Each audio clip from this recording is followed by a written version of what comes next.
The internet is open to everyone. Some Chicago gang members are mugging it for the camera. It's called cyber banging. Gang members splattering their videos all over the web. Yeah, they're flashing guns and cash, threatening rival gang members. WGN's Gaynor Hall joins us with tonight's cover story. Gaynor. Mark and Micah, not too many people are surprised anymore about what you can find on the internet. But the video we're about to show you is bold, it's appalling, and it's on display for the world to see. At a time when youth violence in Chicago is grabbing national headlines, some Chicago gang members are cyber banging, and that is getting attention from police. They're flashing gang signs, flaunting cash, and waving guns. We shoot it out with you, man. Don't let it catch you. It's all posted on YouTube. I know we get money, man. Brazen Chicago gang members taking their message from the streets to the internet, not considering or not caring who's watching. See, it's not just one video. It's more than one, more than two, more than three. And Quincetta Clemens is watching. Her cousin, 17-year-old Martell Barrett, was gunned down in West Englewood in October. He was on the way to school.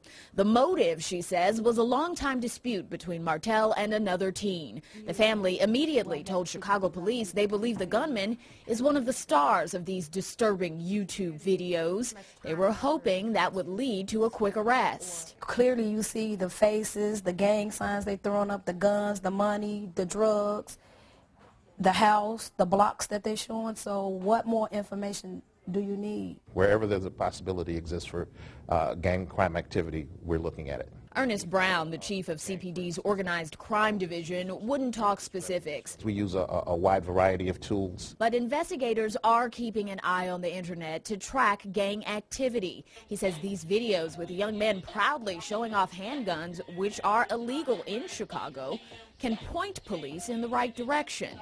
Trash bags full of weed, pillowcases full of pills. But in most cases, the video alone is not enough. It's a real difficult process. If I have to have sufficient probable cause to believe, number one, that it was a real gun, as opposed to a replica or a toy, and then I have to be able to locate you. In 2008, out of 458 Chicago murders where police determined a motive, 50% of those were classified as gang-related, and 263 of the city's murder victims were under the age of 25.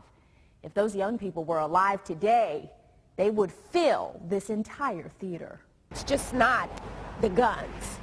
It's just not the guns that's causing our children to shoot. Guns don't kill people. People kill people, and it's the mindset that have them to kill people.